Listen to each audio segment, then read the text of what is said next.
In the land of Israel, thousands of years ago, a great war loomed between two mighty nations. On one side stood the army of Israel, trembling in fear. On the other, the fierce and battle-hardened Philistines. Between them lay the Valley of Elah, a place that would soon become the stage for one of the greatest stories of courage and faith the world has ever known. And at the center of it all, a young shepherd boy named David. David was the youngest of 8 brothers, the overlooked son of Jesse from Bethlehem. While his brothers trained as warriors, David spent his days in the quiet fields, watching over sheep.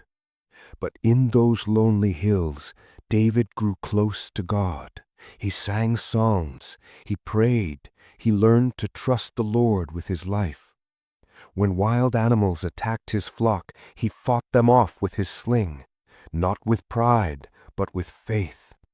For David knew the Lord who saved him from the lion and the bear would never leave his side. Far from the fields, a giant named Goliath stood mocking the armies of Israel. Over 9 feet tall, clothed in heavy bronze, Goliath struck terror into every heart. For 40 days, he came forward with the same challenge. "Choose a man and have him come fight me.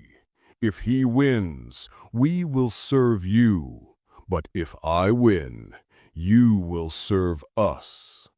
Not a single man dared to step forward.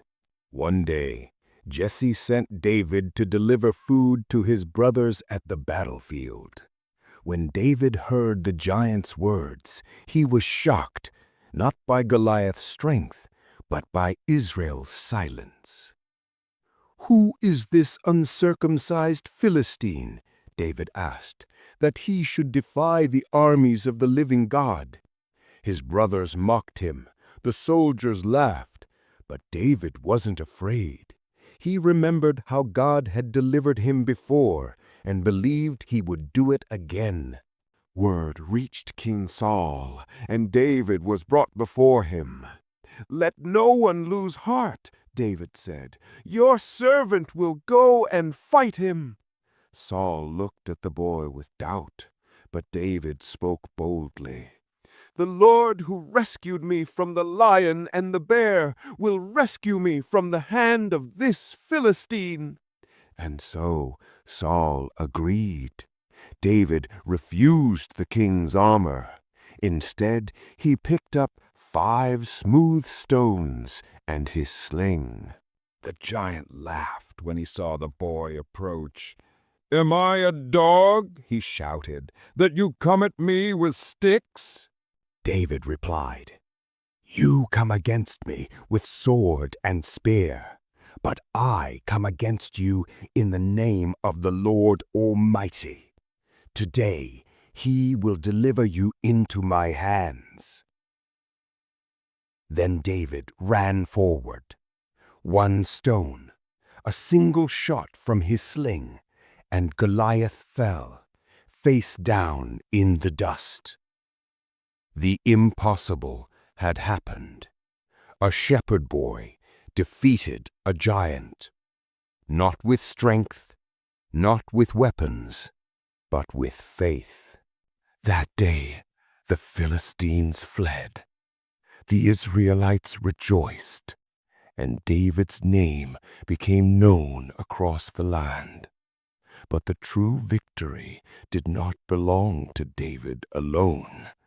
It belonged to the Lord, who used a boy to show the world that faith, not fear, wins the battle. In our lives today, we all face giants: fear, doubt, failure, temptation. But just like David, we are not alone. The same God who stood with him stands with us now. So take heart, pick up your stone, trust in the Lord, and watch your giants fall.